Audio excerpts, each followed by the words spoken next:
In the year 1840, the Cordell hoard was found by the workers while repairing the embankment of the River Ribble. The hoard is the largest collection of Viking treasures ever found, containing over 8,600 artifacts, mostly gold coins and silver ingots, with a handful of jewellery. The lucky men who found the treasure got to keep one coin each, which is a poor finder's fee considering the estimated value of the hoard is well over £2.4 million. The find was quickly declared a treasure trove and given to Queen Victoria, who then donated it to the British Museum in London, where it can be seen today. Archaeologists have since dated the coins back to the late 8th century, theorising that the coins may have been buried sometime between 903 and 910, though the reason for its burial has never been confirmed. There is a small amount of evidence that the locals of the area knew about the treasure long before its discovery, with local tradition stating that whomever stood on the south bank of the Ribble and looked upriver would be gazing upon the richest treasure in England. The Schroeder treasure is a hoard of silver and gold jewellery, coins, precious stones and even a gold crown found in Schroeder, Poland. Once again, workmen are to thank for finding this astounding piece of history. The gold and silver coins dating to the 4th century were discovered during digging for the foundation of a building in the town of Schroeder on the 8th of June 1985. 3 years later, another stash of treasure was found by the builders, although this time it was much larger.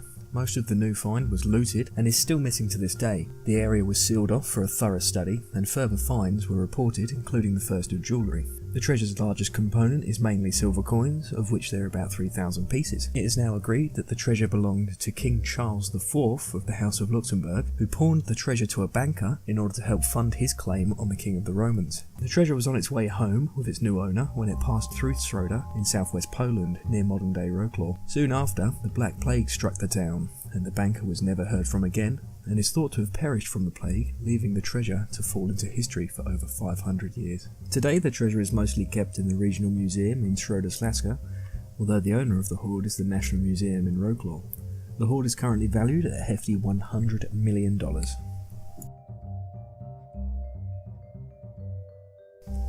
Found in rural Afghanistan in the late 1970s, the Bactrian gold is a collection of over 20,000 ornaments. The hoard, often known as Bactrian gold, or Tilya Tepe, which roughly translates to Golden Mound, dates back over 2,000 years to the 1st century BC. It was discovered by Russian archaeologist Viktor Sarinidi in 1978.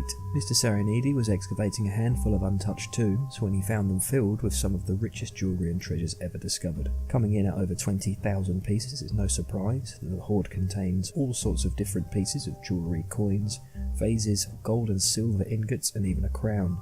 This treasure shows similar styles to many civilizations of the time, including Scythia, Hellenistic and Indo-Greek cultures. Dating work done on the coins tells us that they are all from before the 1st century BC, leading archaeologists to believe that it was at this time when the treasures were buried. Further speculation states that the original owners of the treasures may have been an ancient king or super-rich tribe that inhabited the local area. The treasure was sent to the National Museum of Afghanistan, where it was presented to the public for the following years, that is, until Russia invaded. The Golden Hoard was lost at some point in the 1990s after looters broke into the museum and stole roughly 70% of all the items on show. Many years later, in 2003, the treasure was discovered hidden in an underground vault below the museum. It was quickly counted and miraculously the entire collection was intact.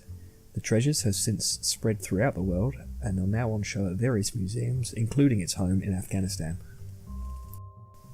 The Terracotta Army stood guard over China's first emperor for over 2,000 years until it was finally discovered by chance in 1974. The army was buried somewhere between 210 and 209 BCE after the death and funeral of China's first true emperor, Qin Shi Huang.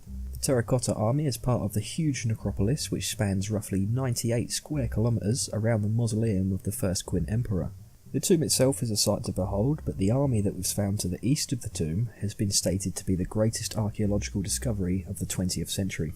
Over 8,000 soldiers, 130 chariots, 520 horses and 150 cavalry horses have been found so far, alongside hundreds of other artefacts. The figures themselves vary in height according to their respective rank, and so does the equipment of the soldiers. However, so much variation has been made to these soldiers during construction that each one seems to resemble a completely different person. From the armour they wear all the way to the facial hair, most of these soldiers are completely unique in their appearance. The soldiers were originally painted with bright pigments, which reflected the customs of soldiers of the time. China is well known for its beautiful silks, colourful materials, which it would export all along the Silk Road, so it's no surprise that the army of the first emperor would be donning the same clothing. Unfortunately, after 2,000 years, most of the pigments and paint had soaked into the dirt, so when the figures were discovered, the colours had been lost in time. Back when the army was newly built, most of the soldiers would have been holding their own weapon, just like a real army. However, the majority of the weapons were looted shortly after completion and burial, others had eroded and rotted away. However, many weapons such as swords, spears, lances, battle axes, shields, crossbows and arrows were found near the soldiers. An incredible 40,000 pieces of weaponry have been found to date. Some of these weapons, especially the swords, are still sharp to this day and have stayed rust-free for over 2,000 years. This is due to the chrome plating that was added to the weapons. This in itself is an incredible discovery, as modern chrome plating wasn't discovered until the 1920s. Today the army stands as strong as ever and can be seen in museums across the world. KV62. KV62 is the Egyptological designation for the tomb of the young pharaoh Tutankhamun in the Valley of the Kings. The tomb was discovered by British archaeologist Howard Carter in 1922 and took over 8 years to fully explore and document its 4 chambers. The tomb of Tutankhamun is one of Egypt's great mysteries, as it has numerous curiosities surrounding the tomb itself as well as what was found inside. The tomb was found densely packed with treasures, which is strange because compared to the other tombs in the valley it is incredibly small. Archaeologists have assumed that the tomb was built in a rush for unknown reasons. This is backed up by evidence such as mould on the walls and a very limited amount of space. The tomb had been entered at least twice before its official discovery by the archaeological community. Looters are believed to have ransacked part of the tomb not long after its burial, though the looters never made it into the final 2 chambers of the tomb. Tutankhamun was an Egyptian pharaoh who ruled between 1332 and 1323 BCE, during the Egyptian New Kingdom era. He was one of Egypt's youngest pharaohs, being only 9 years old when he began his 10-year reign. It is unknown how the young pharaoh died, though many people think he may have been assassinated, with further studies showing that he had a fracture on his leg, which may have become infected, which was often lethal at the time. Over 5,000 artifacts were found in the small tomb, including a solid gold coffin, solid gold ornament mask, thrones, bows, trumpets, and even fresh underwear. It took Carter over 10 years to fully document all the items. The solid gold coffin in which Tutankhamun was found and laid to rest weighs a staggering 110.4 kilograms. Tutankhamun's mummy was found inside to be wearing the now famous death mask, which weighed a staggering 11 kilos on its own. The mask is made of solid gold with inlaid lapis lazuli, carnelian, quartz, obsidian, turquoise and glass. The mask is priceless and is one of the world's most valuable artifacts. Recent analysis of the dagger found in the tomb has confirmed to be made from a meteorite, pushing the skills of ironworkers at that time far further than we believed. Today, the tomb is open for visitors in the Valley of the Kings. Unfortunately, the tomb is soon to be closed indefinitely, with an exact replica to be made available to the public.